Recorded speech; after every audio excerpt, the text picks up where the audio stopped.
Hello, welcome to Bridges with Boundaries. This is a safe space to talk about things that need to be spoken about and to have hard conversations that we don't always necessarily want to hear. I'm the magpie, my partner Cutie Pie, and this evening's show I'm personally super psyched about. How are you doing this evening, Miss Cutie Pie? I am doing good, Magpie. How are you feeling? Well, you say you're super excited. I am too. I am like, I don't know why. Maybe it's the 98 subscribers. Maybe it's the fact that people are watching our videos, loving us, and sending us feedback. And we thank you all so much for the time that you take to actually review these shows and give us the feedback that you've given us. It's just we're taking it and we're just running with it. It's not about centering us. It's about having a conversation. And I'm just in awe of how quickly this is growing. It's such a compliment and it's such an amazing thing. I'd like to take a minute and just talk about the guests that we have on this evening. One is an amazing person and an amazing spirit and confronts herself in such a spiritual aspect. Miss Anaya Devine. And I found her on TikTok and she wasn't a very large creator, but the second that I saw this woman, it like ignited an affection for her immediately. And I immediately just wanted to like make sure she was safe and good and okay. And that like she got everything that she needed to continue speaking because all she did was spread love and understanding and acknowledgement of self. And it was so wonderful to see that in such an amazing form of the divine feminine, and it automatically spoke to my soul. She is sunshine in a cup. Like, I don't know, like the way her smile when she brings you in, it's like a warm hug. Just amazing. So I can speak to that aspect. I've really been like, just from first meeting, watching one of her videos, enamored. Absolutely.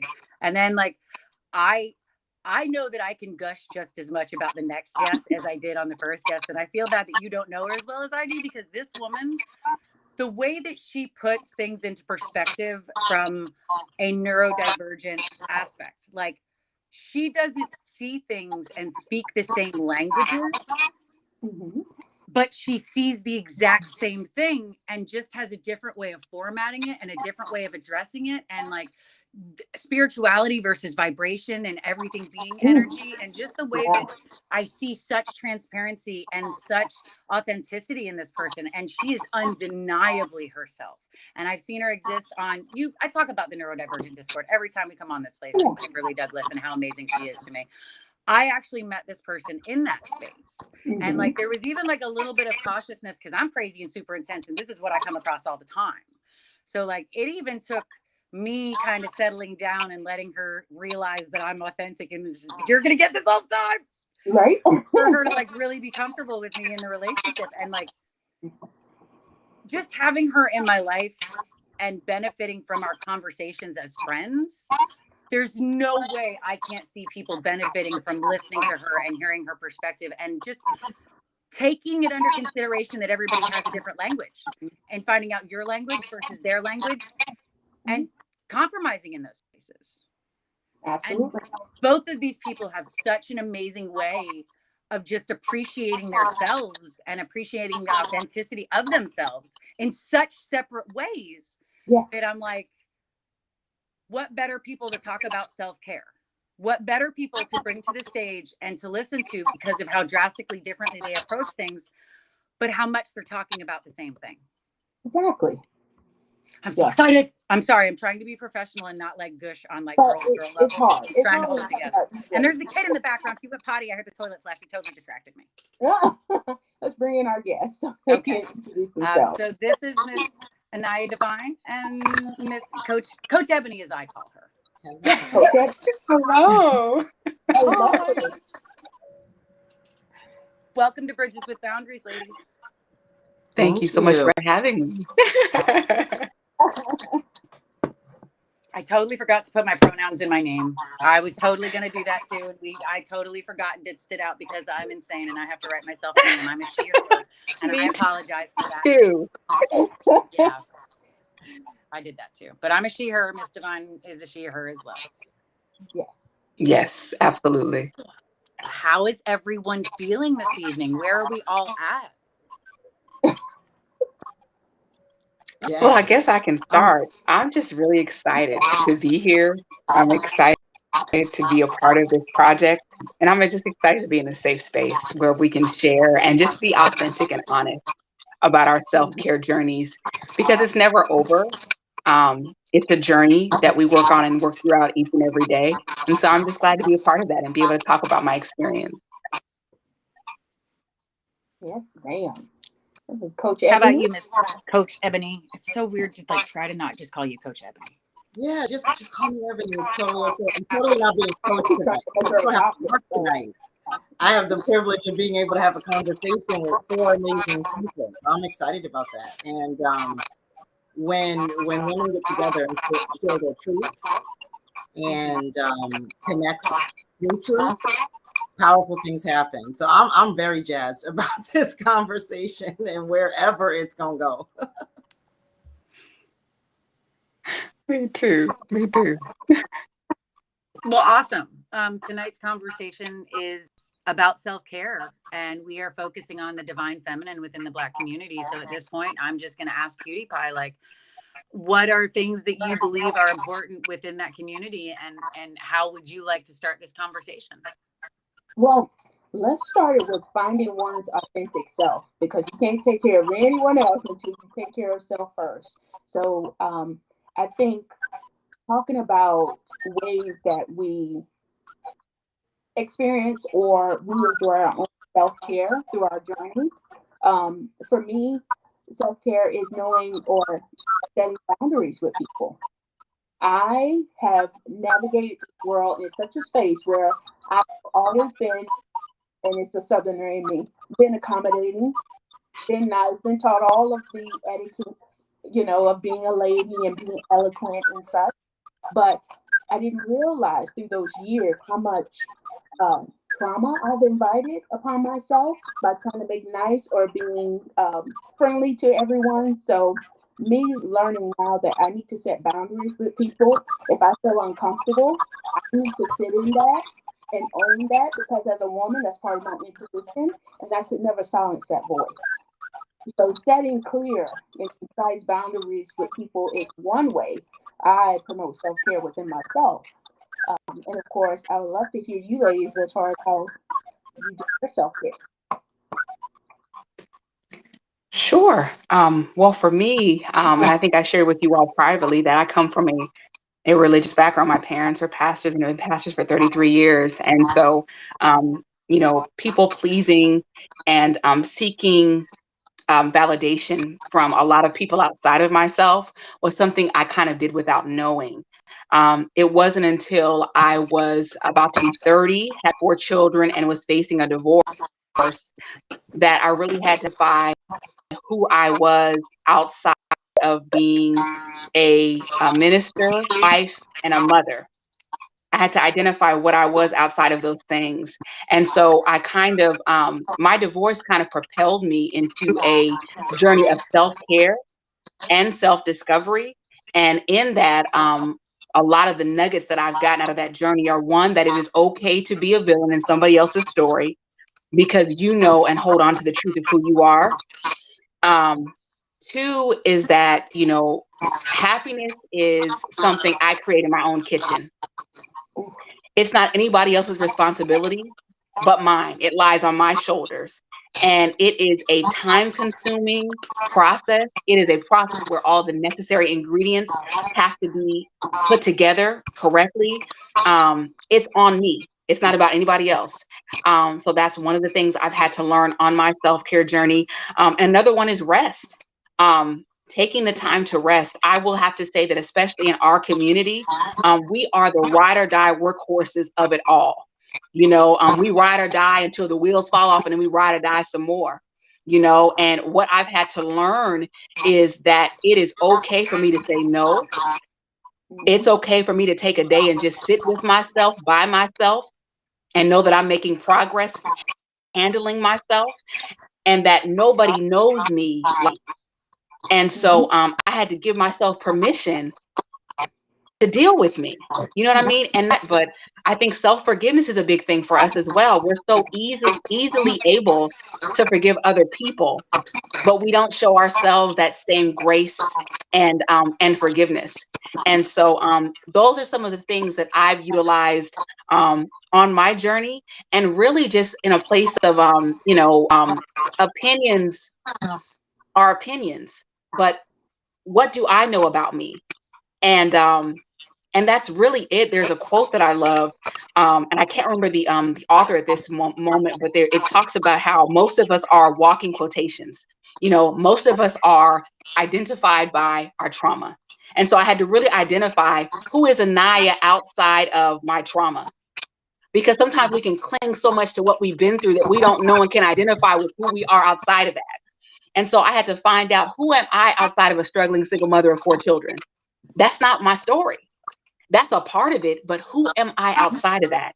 And when I began to dig into that, that's when I found my power. And that's what really propelled me on this journey of self-discovery and self-care and self-love, because self-care and self-love are different. Self-love is, it's easy, it's cute, it's sweet, but that self-care is about accountability. It's about, looking yourself in the mirror. It's about, I'm crying. It's about them ugly, snotty cries. You know what I mean? It ain't about a yoga mat and a tea, a green tea. It's about having those moments with yourself to deal with yourself. But it's important. And so, yeah, that's kind of what propelled me. And that's kind of what's got me on this. I feel like it's an amazing journey, and I'm all for it. I'm all for the ride. I love to share. I was waiting on you to bring up your crock pot of self-care. I'm going to be honest, because I'm a little sad that you were like, and that's what I put on my, and this isn't like that. I was waiting because we had all, we decided that it was a crock pot already, and I was hoping. It's a crock pot. What you're speaking about the boundaries that you put yourself in as a woman and as a mother and as a wife, I think that that's really important to even address, to as society has put you in a box as a Black woman, as society has put you in the box as this representation of what the universe, especially now, considering how weird the political climate's about to get, as white people are starting to understand and it's starting to apply to them too. And they're realizing what it really means to be, not that white people are going to get oppressed, but white people are going to understand what it feels like to have your child shot for no reason and not get any retribution from it. So I think that as the climate changes and everything adapts and moves, to take it a level deeper and say, to even step out of the restraints and the restrictions that the society has put on me as a woman and as a Black woman and as so many other levels of intersectionality, that I think self-care is going to be one of the ways that we survive this moment in time. And honestly, It's an absolute must. I know that takes it to a weird, deep level, but that's really important to me, that other people listening to us understand that this doesn't just apply to shit's going to get crazy. And we need to really understand the difference between self-love and self-care, because I have self-love, but I don't necessarily give myself self-care because I'm afraid. And I've said that in a private conversation. Self-care scares the shit out of me, because then I have to look at what I'm neglecting in myself. But I have self-love all day long. Yeah. But it doesn't mean that I'm really great to myself, because I've given myself the space to not need it. Yes. That's good. I wonder how many people are out there that don't need it. That's good stuff. Yeah, I mean, I think that's a great place for me to jump in, because, to Cutie Pie's original question of how did you know what was authentic to you and how that relates to self-care. For me, my road to self-care was very difficult, to be honest. My road to self-actualization was very difficult. As a Black autistic woman that didn't get diagnosed until she was almost 40, that was a whole process. So there were a lot of things that was imposed upon me from very little. There was the feminine, and then whatever that was supposed to mean, and that depended upon who I was around. And because the boys at school think it means that they can tap you on the butt, you know what I'm saying? So when you punch them in the face, it's a problem. But your feminine, for my kindergarten teacher, it meant that I couldn't wear skirts to school. And I'm like, how am I supposed to climb on the monkey bus? I don't understand. So there was that dichotomy, and I never understood this stuff. And a part of it was the autism that wasn't diagnosed, so I didn't get it. But I also, a lot of it just doesn't make sense. That's part of the reason why I didn't get it. I think people understand this is a social thing, but my autism just didn't allow me to even understand that avenue of it, or that dimension. And then there were the things that was imposed upon me because I was a Black girl, and that became a Black woman. The way that my autism presented was speaking the way I speak, going deep about things. I'm going to find the problem at work in corporate America. We ain't supposed to do nothing but do what they told us to do as women, and certainly as Black women. Whether I was diagnosed as not as a neurodistinct person, from their perspective, it was distinct enough that I had a voice, that I knew what to say, that I understood the system enough to find the kink, and that I understood the chain of command enough to come have this conversation with you in private. And it still upsets you. I'm still a problem. So I'm a problem in my feminine, I'm a problem in my Blackness, I'm a problem in my voice, I'm a problem everywhere. And I think to try to survive, I mean, I didn't come from a rich family, so survival instincts kick in and you figure out how to fit in. And what neurodistinct people do very well is mask and fit in. And whatever I got to be right now for you. It was the most toxic thing for me. I mean, the level of breakdown I had around 25, because while I was making all the money and I had my own car and I had my own place, I hated who I was. I never could find a place to be myself. And I want to be clear that my lack of authenticity at that time, it wasn't for me being fake. There was never a time in my life where I showed up as someone that I wasn't. It's that I never gave my all to it. I never said, here's my 100. Here's my truth in all of this, all of it. The shameful parts I don't want to get into, you know, like Anaya was saying about that accountability. To get to an authentic place, it absolutely requires accountability work, and it's about yourself and having those hard conversations with yourself. But we're not taught how to do that. Society, everything that's set up, the systemic oppression, I mean, all of it is set up to tell you who you are and to make you be who someone else needs you to be. And so for me, that first step is desire. To me, desire is the path to authenticity. It's literally the whispers of my future self telling me who I need to be right now so that I can become who I want to be in the future, who that future self is. They're like trying to whisper it to me, and I got to catch it. I got to listen to it, because desire can sound like, my mom wants me to go to school for this, so you go to school for this. I'm supposed to be, like Anaya was saying, this kind of preacher person. And I am super spiritual in my way. I am going to get this divorce. I got mine. Me too, sis.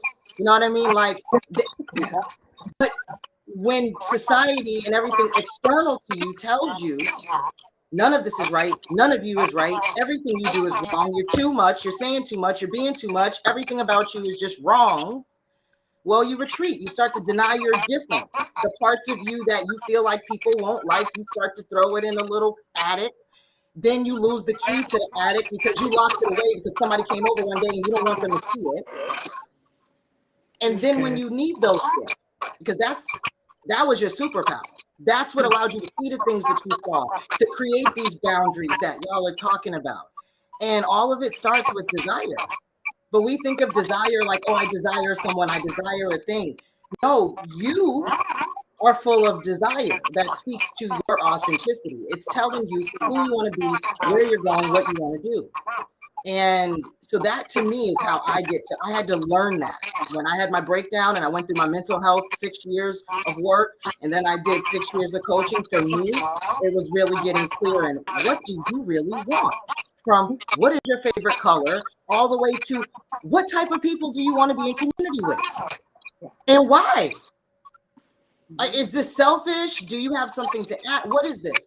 And getting clear in all of that and having those hard conversations with myself was a whole process. And so for me, when I'm talking about self-care, I don't have the spiritual. I'm a philosopher thinker. I'm a ratchet sage. Like, I'm going to go to the mental with it. I'm all metaphysical with it. And I'm learning about faith and grace. I got me a coach who helps me with that, a spiritual coach. But because I'm a coach that has coaches, right? I believe in that. I don't do that work, so I should be trying to do that work, not on myself, not on nobody else. And so I'm We're grateful always to learning. meet Anaya, so I can send some folks over there to her. But to me, self-care is really all about taking action towards getting to my future self. Like if I can pay attention and hear that desire, well, I got to go choose things that align with it and then act on it. And that's a whole process of learning that. That took me years. That's really what the coaching was about. And it was difficult. It was a whole process. But I think that that's enough that I can say to just answer the question. Like, it really is that deep for me. I have to listen to my desires, listen for those whispers. And then I need to choose based upon them and take action on them. That is self-care for me. Because what I did all those years before my breakdown was deny those truths.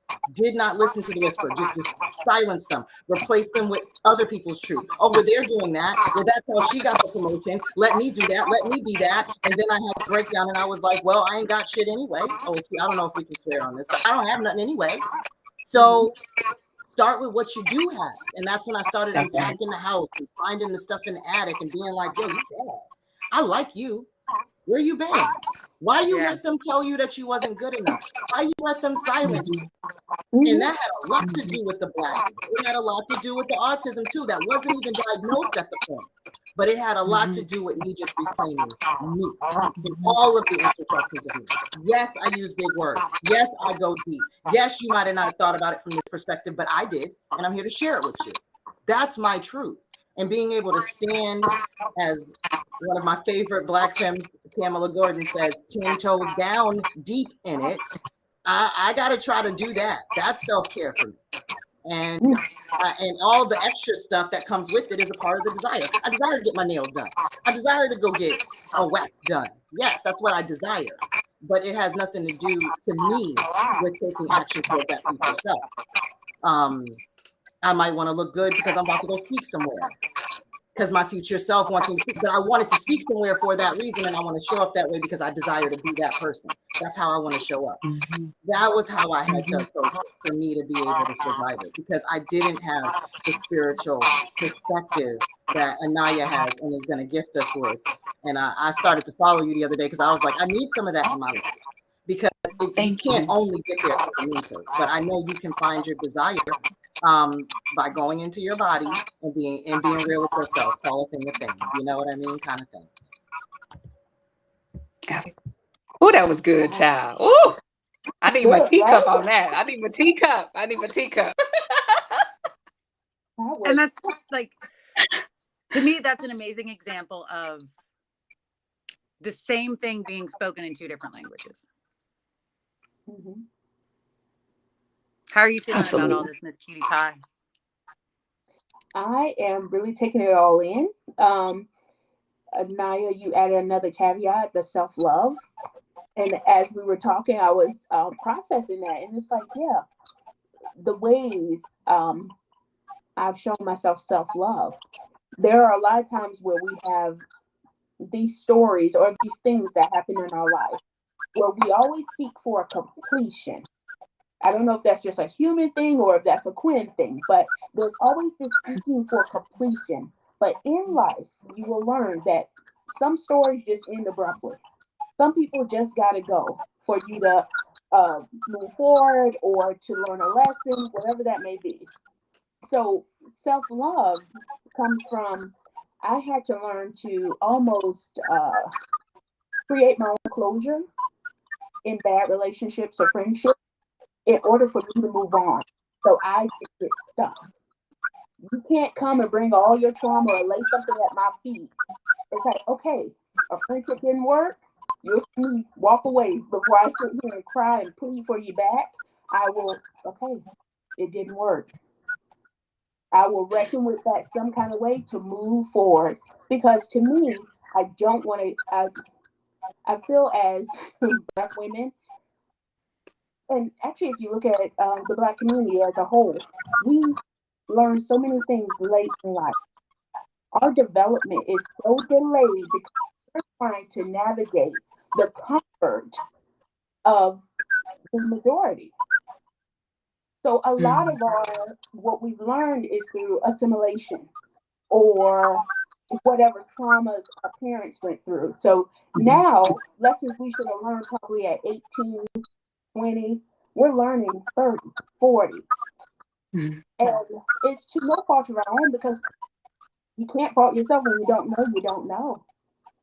So in thinking of self-love, it's like, oh, that makes sense why I've learned to kind of shut off those bad relationships to move on, because I don't need to be delayed any further.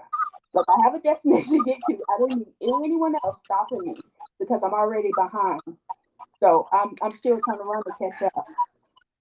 So, go ahead. I love that so much, what you said, because I was just talking to a friend about this space that I'm in my life at this moment. And so I used to think that when I met someone and they told me, you know what, I love your energy, I just want to be around you all the time. I used to feel like that was a top tier compliment. I used to feel like, oh my God, they get me, they see me. But it is a huge red flag. It is the example of a non-reciprocal, parasitic relationship that is about to start if you don't put a stop to it. I have learned that as empaths, as light workers, as healers, as women of color, as people who feel energies, we have got to guard our energy because it is sacred. And there are people who are energy vampires who have not done the work, who are looking to establish parasitic relationships and take everything you've got and leave you bone dry. Yes. And so I'm in a space in my life where there's eligibility criteria. And you've got to meet all that criteria before you even have access to my space, because I've worked hard to get here. And I refuse to be in a parasitic relationship because I've had so many of those in my lifetime. And so I'm so glad that you're realizing that for yourself, because it is so important on this self-care, self-love journey to understand that people are looking to zap you dry because they haven't done the work. You know what I mean? And so I had to say that it's so important to recognize that in all of your relationships, friendships, parental relationships, romantic relationships. I mean, you have to be able to establish those boundaries and stick with those things, because people will use you. And sometimes it's unintentional. They don't understand even why they're doing it, but they're attracted to your light like a moth to a flame. And you've got to cut that off. You got to make it plain. Mm-hmm. I'm so glad you brought that up, Anaya, because it makes me think about the whole, I didn't intend to, this is what happened. And we have to use discernment in those situations. Like, I am not a fan of belonging or judgment. I think anybody who talks to me personally and professionally knows I don't believe in either of the two. They're just toxic, but for you and everybody involved. But I do think that you have to have discernment. When you're engaging with people, whether personally or professionally, and looking at it and saying, why is this person involved with me? I mean, if you've done your work, you know why you're involved with you, right? If you've got to a point where self-care matters and you're trying to master it and you've gone on that journey, you know why you're amazing at that point, right? Because until I figured that out, until I knew why I was amazing, I was just thinking about no self-care. And if I was doing self-care-ish, it was because I was trying to belong. Y'all hear what I'm saying? Like, it wasn't authentic. And so when I think about that and being able to have that discernment about why is this person so enthralled with me? I know why I am, but why is this person? And thinking about interests, particularly as women who sit at multiple intersections of marginalization. I don't have time. And I got stuff to do. And I'm over 40 and I got a 4-year-old. Like, please, that's cool. I can't do it. And I think that people have to almost kind of read that in the way that you carry yourself, and that's got to be a part of self-care, right? That's what and Miss Devine just got me thinking on this here live. You know what I'm saying? Like, that's got to be a part of it. Like, it's not just having the boundaries, but being in the moment, able to discern and pivot and say, you know what, I'm gonna go home. This brunch has been great. I'm gonna pack this up. And that's it. You have brought, for me personally, bringing up what I'm hearing is the difference between self-indulgence and self-care. What I'm hearing is the difference between self-love and self-care. What I'm hearing is not using the excuse of indulging oneself to create a space so that you don't have to deal with your issues, but real self-care is appreciating and valuing yourself and your energy enough to sit in uncomfortable spaces for yourself. That's right. It's the difference between like soothing your pain and suturing the wound so that the pain doesn't come back. It's I'm hearing so much, and I love you guys, and thank you. That's all I wanted to say. I was like, I had a big moment, and then I was like, nope, that's really all I wanted to say. And this is amazing. I am going to stop it here for a second because there is a portion of the show where we just highlight Miss Cutie Pie, and we call it Quality Time with Cutie Pie. So if you guys don't mind, we're gonna take a second and go hang out, and then we're gonna allow Miss Cutie Pie the room and the space to kind of say and do what she'd like to do this session. So if you guys are hanging out and you're cool with the conversation, I would love to keep this going and like break it down to a more personal level and experiences in your life and just talk like friends in the next section. And like, let's get into this shit if you guys are willing to. Absolutely. So we will see you back in just a couple of minutes. Yes. Okay. All right. And this is where I do the production part, and I'll get used to not talking about it as I do it, I promise. Every time. So now we are going to do quality time with QT. So before I go into this week's rant of mine, I do want to just give a trigger warning.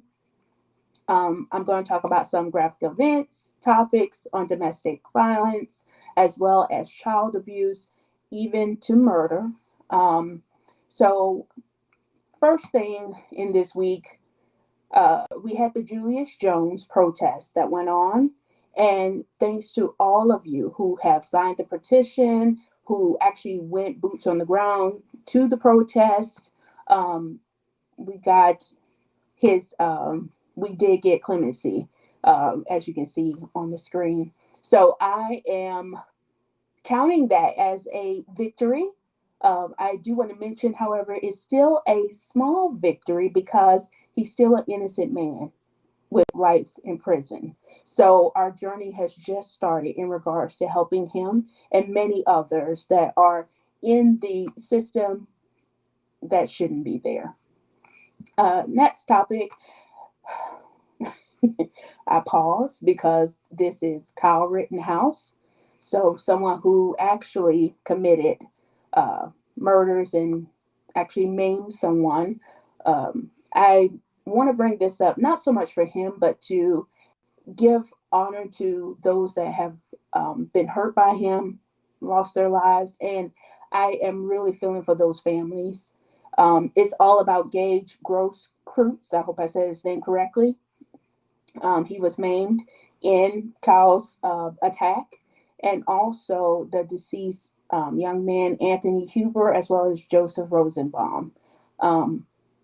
My condolences go out to their family. This is not just a moment in time that we got to see on TV, but this will be with those families forever. And I know people want to point fingers and everything's so political, but at the end of the day, someone has lost their son, uncle, brother, dad. We just have to keep that in mind. So I'm only bringing that up for them and to honor them, although they didn't get the justice that we thought. But on the brighter note, I'm hoping some federal charges come. Let's see what happens in the near future. But next, I do want to talk about, also talking about court cases. We're waiting on the verdict from Travis and Gregory McMichael, as well as William Roddy Bryant on the trial of the killing of Ahmaud Arbery. Again, this is mostly about their families and what they've done, they've experienced. We're still waiting to see. I've watched some of the court hearing. A lot of it I can't take personally because of the nature of the crime, and I don't want to fall into the sensationalization of murder or killing, because then I will I would find myself not being as nice to humanity or being afraid, and I don't want to live in that space. So, again, this is really to highlight and hopefully Ahmaud Arbery gets justice for his murder. Now, I'm going to go into the domestic violence and the child abuse. So, again, trigger warning. If this is too much for you, I ask that you please just slide that bar, get past this point. But it is necessary to talk because I want to make sure that women and children are staying safe. First things first, I don't know if you all seen the viral video of Zach Stacy, the former NFL player that physically assaulted his girlfriend. Uh, there she is. And his girlfriend, or ex-girlfriend, excuse me, is Kristen Evans, who is also the mother of his child, who was actually in the room when he did this horrific thing to her. He has been arrested. I know I shared a video on TikTok, but he has been arrested at Orlando International Airport. Um, I, I just feel so bad for this young lady. Next, I want to talk about, uh, first things first. When it comes to domestic violence or child abuse, we have a tendency to want to blame the women or blame circumstances or even excuse them. If you do any of those things, we are not the same. I will never be okay with a man putting his hands on a woman. I don't think questioning people, what did they do or why did he get mad? This man calmly was speaking to her and then he attacked her. That is void of logic to me. And I just hope that when we are seeing or hearing our sisters, friends, whomever come to you and talk to you about domestic violence, that you please listen to them, be a kind ear, do what you know you can do, and commit to where you know you can commit. You don't have to agree to everything because, again, you are talking about someone who's dangerous. So I do understand to a certain extent where you may not want to visit that on your family, and that is fine. But I do think that in moments like this, we really have to watch what we're saying and how we're excusing such vile behavior.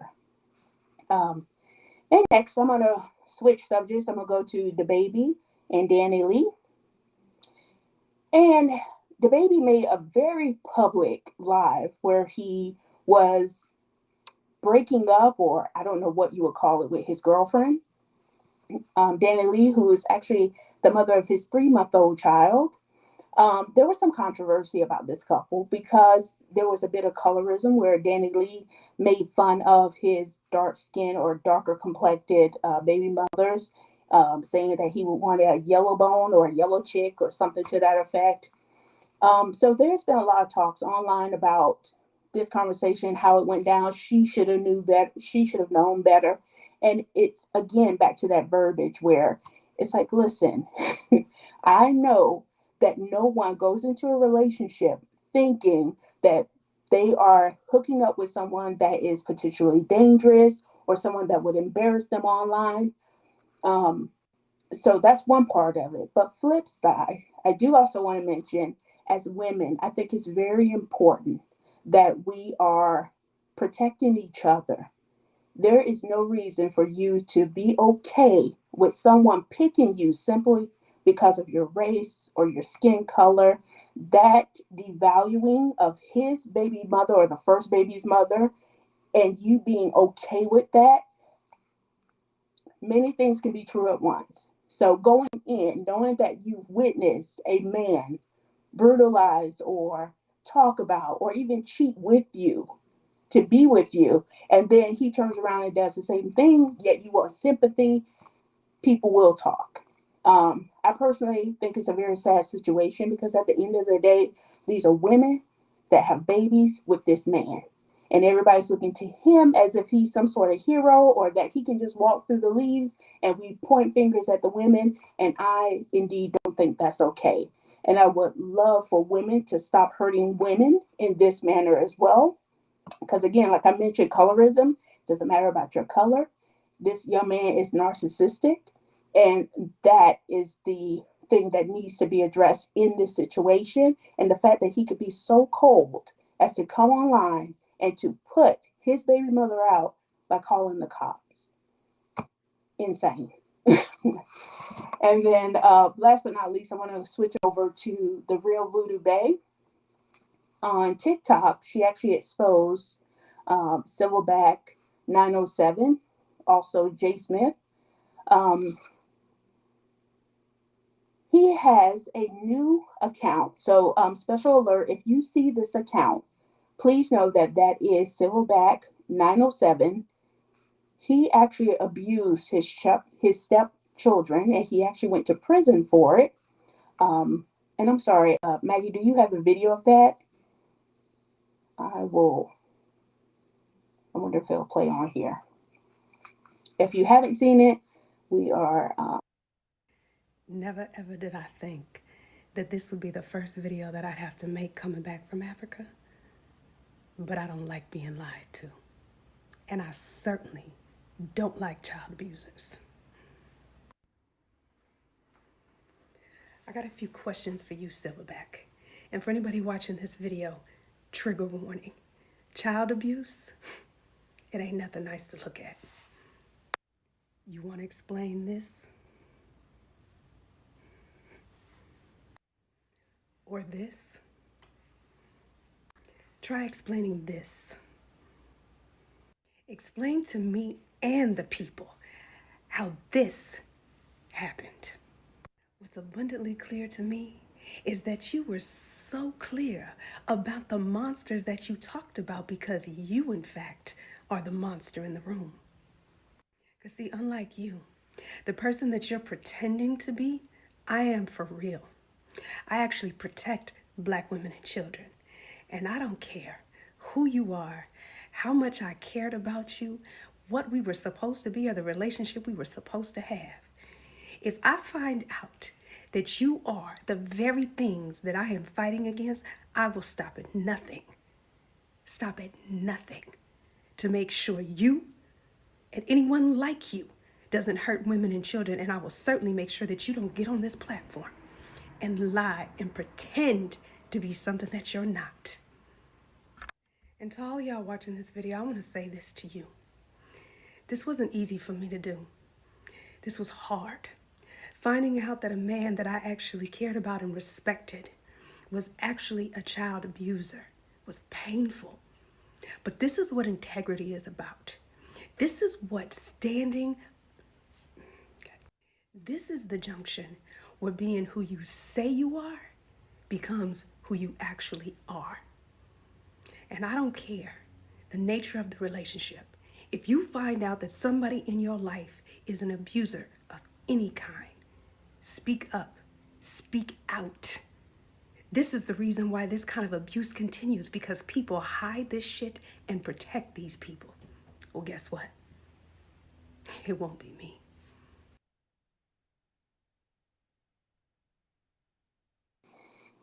Again, that was from the TikTok of the real Voodoo Bay. What's so disheartening about that is he was actually a mentee of hers, and she had no idea. This man posed as some sort of savior to Black women. And as you can see by his rebranded account, he still has that huge following. That is something, him being a convicted child abuser, he should not be on TikTok's website. So, to all of you that are following him, know this, please unfollow. This man is narcissistic. He has caused harm to children that could have been fatal. I am just in awe of the audacity of him. And he's been all over TikTok trying to rebrand himself. But there's no rebranding when you are not taking the time to get help. So this won't happen again before assuming your platform. So a real huge shout out to Real Voodoo Bay. And I am so sorry because it was real pain in her eyes. It was real pain in that storytelling, and it wasn't easy. But she was able to tell it and come forward and be strong where so many others have failed the children. So that's enough of that, because I'll get emotional myself. But switching over from tragedy to triumph, when I was watching Real Voodoo Bays live the other night, a beautiful young mother came on by the name of Narkisha Barnhill. Here's her TikTok. And she spoke about her endeavors to immortalize her son's legacy by bringing awareness to filicide, which is when a parent takes the life of a child. Her son's life was taken right before the age of 3. She has a website to immortalize her son. I will have that down below in the description box. If you could take a look at that, she is doing wonderful things to help bring awareness to filicide and finding healing through the journey of promoting and making sure that this is more of a national holiday and giving other mothers resources so they can heal from such a tragedy. This speaks volumes to me because many people don't know this, but my backstory, my father actually committed filicide as well as suicide. So this spoke volumes, and whatever help or whatever word I could get out, I am just enamored with her endeavors. And it's just a really beautiful story. So just be on the lookout for the actual link to the website below. And you can always donate if you don't know anything else to do. Reach out, send her a word. Whatever you do, you can even follow her on TikTok. But I hope to close out through all of this sadness on such a beautiful story, because through it all, through journey, self-care, taking care of oneself, counseling, coaching, whether it's spiritual, well, actually, we need all of the above. You could get to a better place, or you could provide healing for others. So I just think that what she's doing is amazing. And I want to thank you all. I'm sorry it was such a heavy week, but I want to thank you all for listening to Cutie Quality Time with QT. Sorry, I'm talking real fast now. You're really amazing, and I love you, and I'm so proud of you for doing all of those things. And I know that you personally have a very soft place in your heart for children, and I know sometimes how hard it is for you to confront these situations, and for you to not only confront them but be willing to put yourself in discomfort to talk about these things. I just want you to know that as your partner, as your friend, that like I'm truly proud of you, and there is amazing power behind that capability. So good job, cutie pie, and I love you. Love you too. Thank And in you. like the true respect of everybody's boundaries, I'm just going to wait for a thumbs up with our guests to make sure that they have processed everything that we've just talked about, and to make sure that they don't need a little bit of time to sit in things, because not everybody's exactly the same. So like, all right, we've got the go ahead. We're going to bring the ladies back in. And I actually am going to step away for a second, because the 3-year-old is doing like her business at night. She usually needs my help with that. So we're going to bring them back in, and then I might disappear for just a second or two. Okay. So again, here is Coach Ebony and the amazing Miss Devine. Welcome back. How are you guys feeling? Yes. Good. Good. That was a little emotional, but I'm okay. I'm okay. Okay. So again, I'm going to hand things over to Cutie to kind of lead things back into the second half, and everybody take a minute and process and do what we need to, because like I'll be back in a second, and I might have to process myself a little bit. Right. And I will say, through listing all of those traumas throughout this week, because I was like, oh my goodness, like all week has been one of those moments that this topic makes so much sense, especially for women who are the ones who bring forth children. It's important for us to know how to take care of self, to go inward, and not look to someone else to be a savior or fill voids in our life. Happens. Oh, it happens. It happens often, too often. So as we talk about self-care or our authentic selves, I do want to ask, now that we kind of talked about it, self-care and self-love, what are some ways, or how did your journey, or where did your journey, how'd you come through on your journey to that self-realization? Like, how did you go about it? Was it counseling? Was it spiritual? Well, I can only speak for me. I think for me, I had to break away from religion, um, because and it put God in a box, and in putting God in a box, I put myself in a box.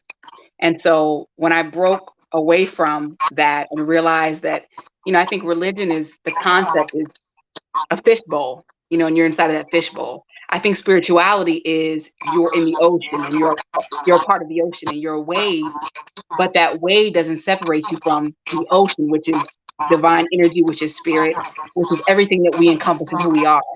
And so for me, I had to break away from everything that I had been taught since I was a child.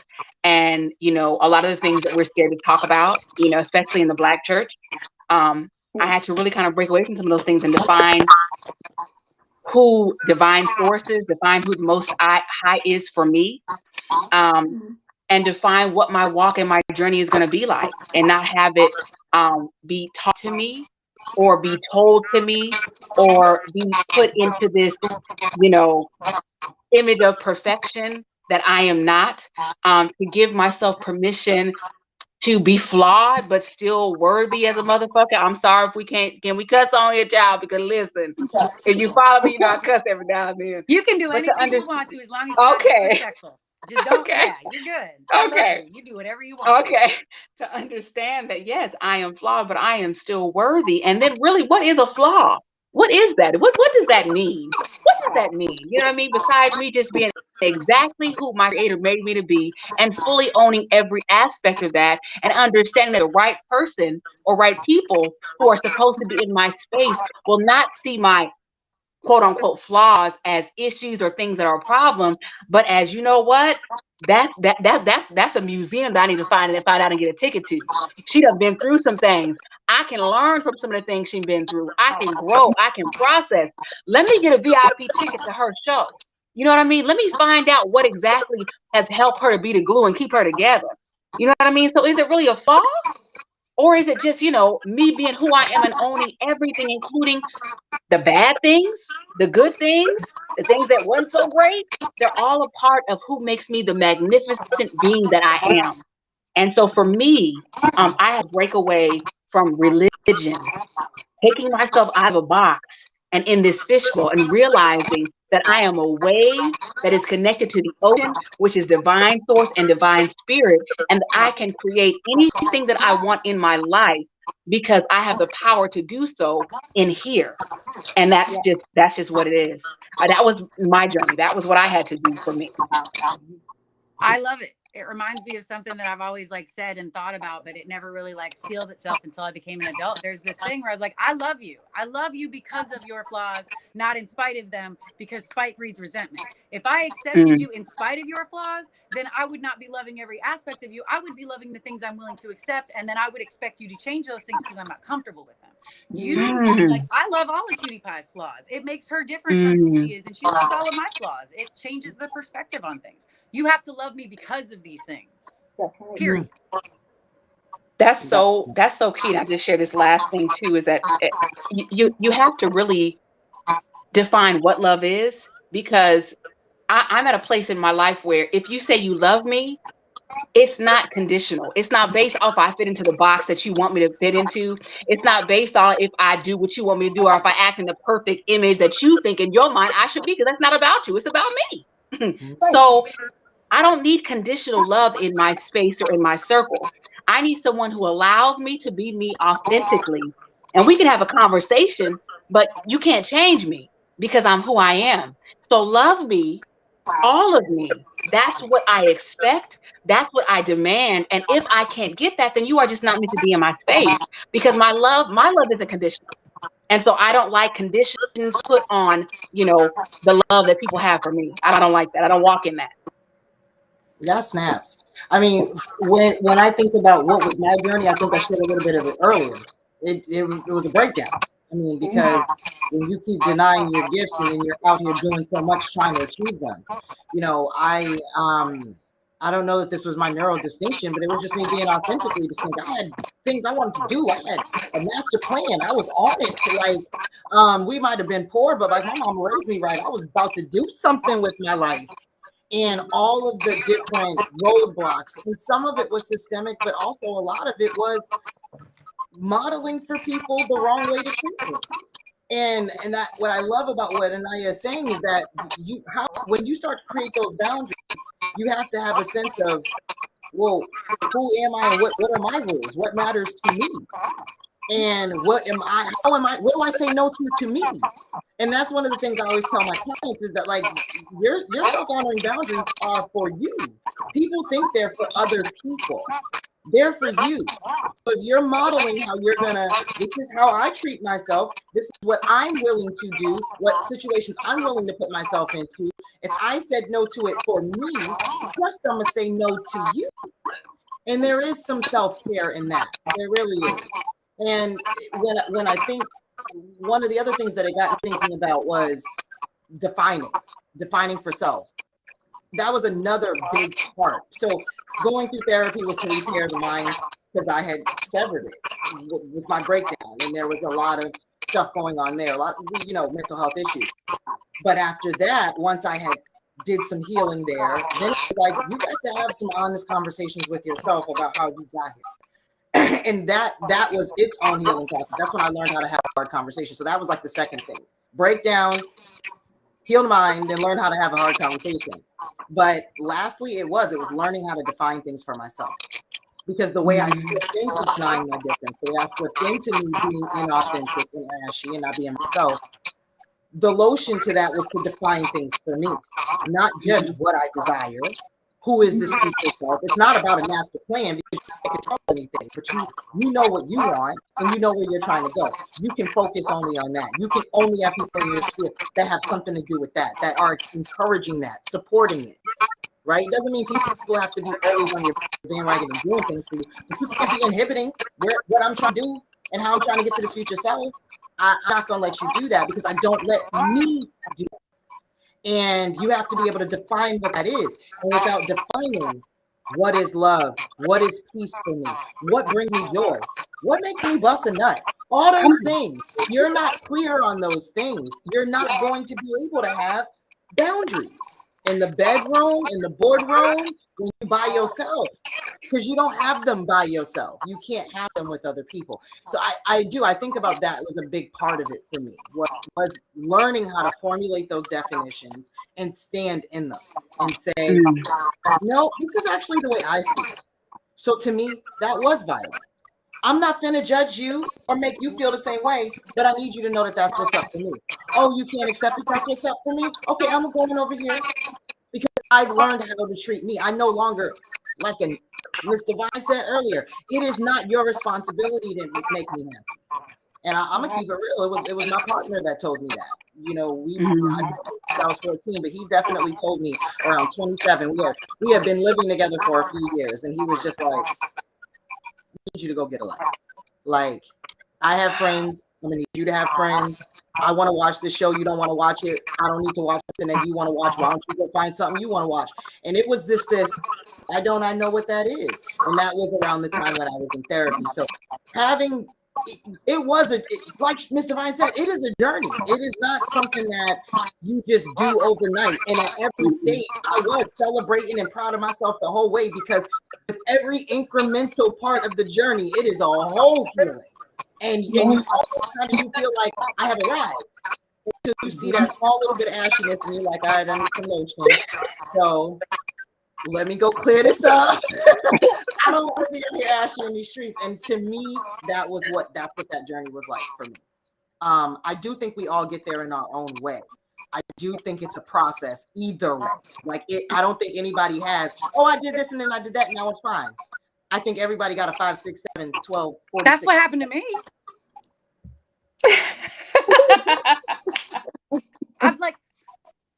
I know that was a silly thing to say, but like, honestly, you guys are giving me a weird space to think about stuff, because there's this whole idea of the superficial idea of what people think self-care is.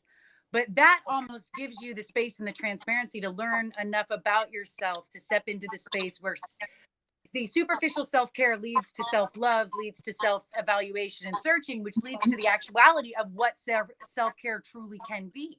So like there's so many layers and levels to what you women are talking about that's just literally triggering, there's the baby, literally triggering all of the things in my mind. And like I just like at this point I just want to go, cutie pie, did you hear what they said?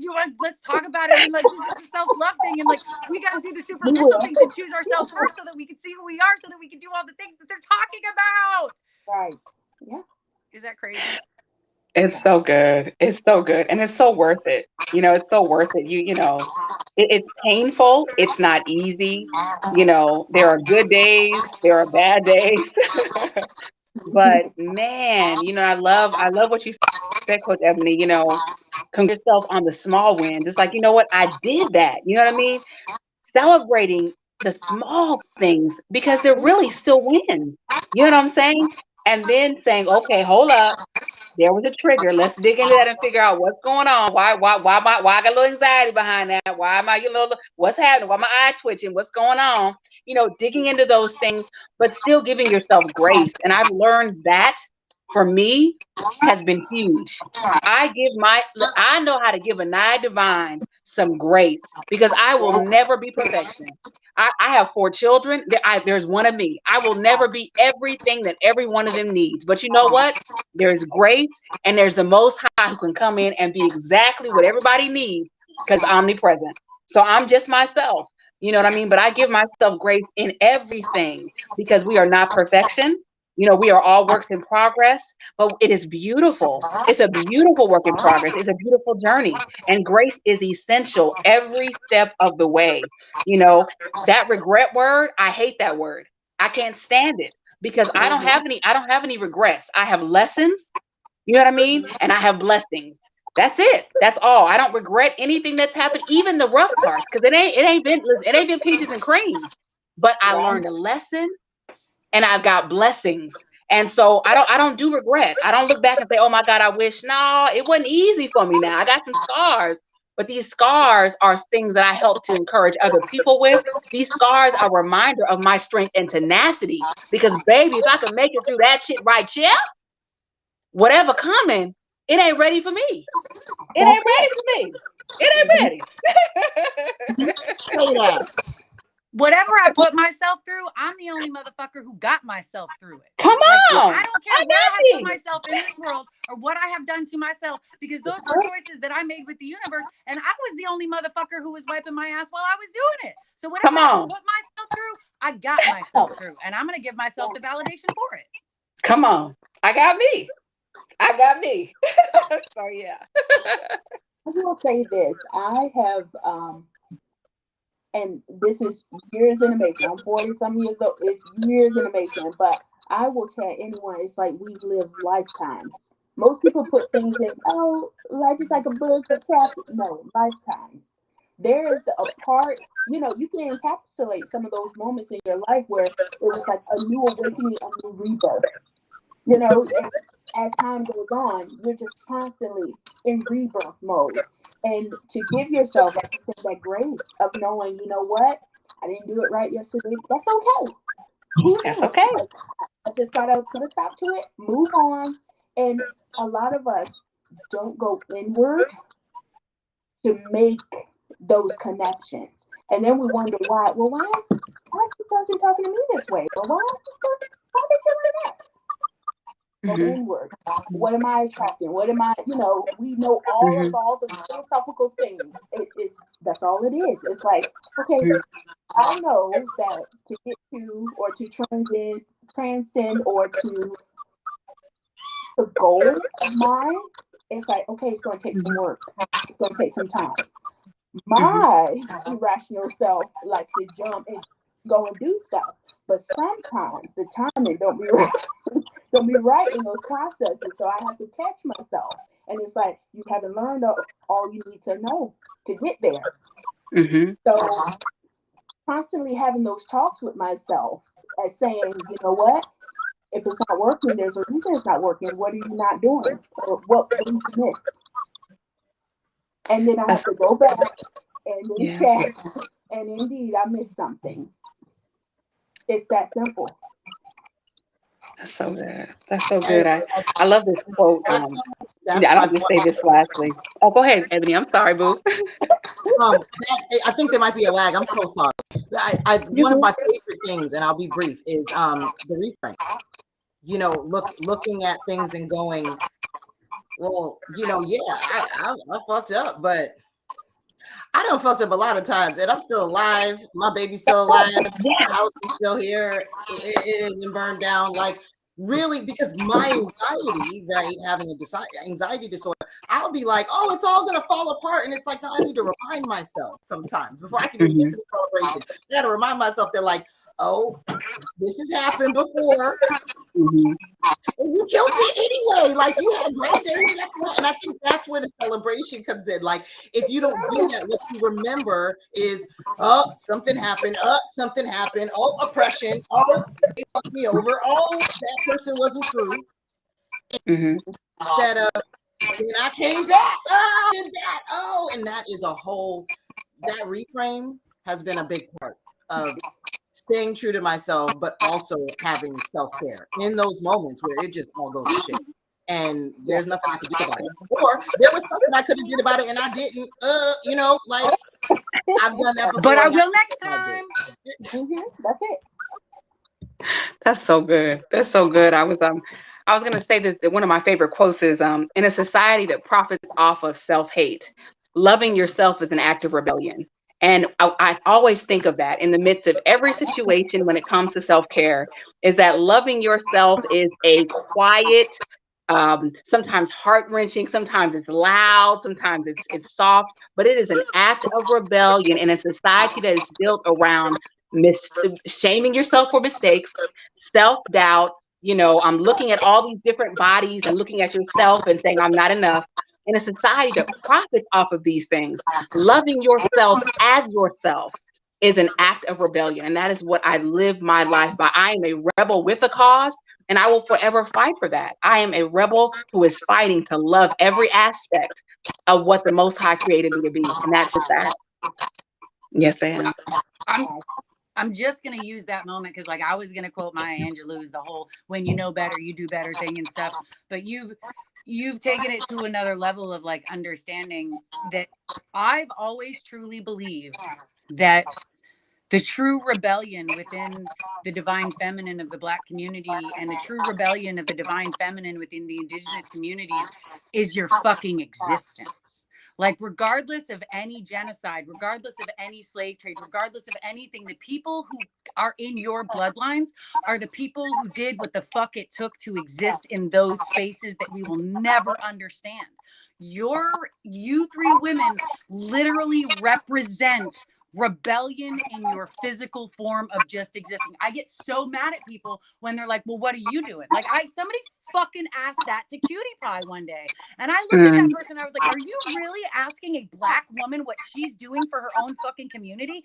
She exists, asshole. Her whole fucking existence is what she's doing for her fucking community.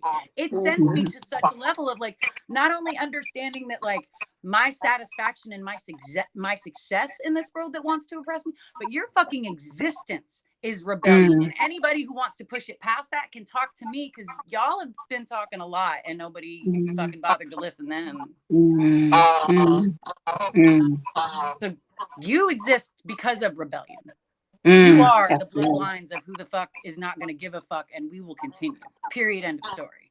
Facts. I didn't mean to take it to that, like, seriousness, but that bugs me. I love it because I agree 100%. 100%. So in my crazy passionate self, I am going to say that we've gone over an hour, and that's not something that we plan to do this evening. I would love, is there any final notes, any closings? Cutie Pie, do you feel satisfied? Is everybody happy? I will give it to our guests, whatever they would love to close on. I just think this conversation is so needed, and I just loved it. I loved every minute. Well, for me, in closing, I just always am just I love self-love. I love conversations about, self-empowerment, especially as it pertains to women of color. And so what I will leave you with is just that quote that I said, is that, continue to be a rebel, continue to fight for who you are and dig for your authentic self, and be you unapologetically in every aspect. and know that those who are supposed to be in your space are going to be drawn to you. You know what I mean? And just make sure you practice discernment, like Coach Ebony said, in regards to looking out for parasitic relationships. We want reciprocal energy. We want divine connections. And so be on top of your game and looking at that, you know what I mean? And working on yourself for sure. How about you, Miss Coach Ebony? Yeah, I mean, I talk a lot and I said a lot. So I'm like, I do. I want to thank you, Maggie, for introducing me to Cutie Pie and Anaya. This was just, if I could say, pun intended, divine. It really was. I don't, and it's unfortunate that we don't have these conversations all the time, that we're so much like islands and isolated in a lot of the work that we do. And so when we connect with each other, we become like 5 years. We're like, yes, bring out the Legos. Somebody got Barbies, yes. It's very exciting. But I do appreciate the fact that, without you, Maggie, I wouldn't have been able to meet these two. I've just lost in the sauce on TikTok. So I'm really excited to be able to see more from them individually as contributors and creators and real thought leaders. I mean, that's why this conversation was so great. And I'm just honored to be here with both of them. And I think that's really all I got. Like, I'm just sitting up here like, yes, I just want to that. And that's not self-care, but it's my desire. So it's about to be self-care. I'm trying to tell y'all, like, that's what this is. Talking and you living it, yes. How are you feeling, my love, my partner, my other half, Miss Cutie Pie? All platonic. That sounded a little overly affectionate. Got to throw that out there. Oh, no, I think this conversation is great. I mean, in this world, just this week alone, look at all the trauma, just all of the, unsureness, or people putting you in a box, or, whatever the case may be. This conversation is so needed, and I'm just so happy we had it. This really feels good. Like, this feels good. All right, and I think that, like, with that, I'm just gonna go ahead and close out the show. And we've had an amazing conversation. So thank everybody out there in the world who has watched this as we've streamed it. Thank everybody out in the world who's going back to watch it. How are you feeling, Cutie Pie? I think we solved all the world's problems. I hope they come up with more tomorrow.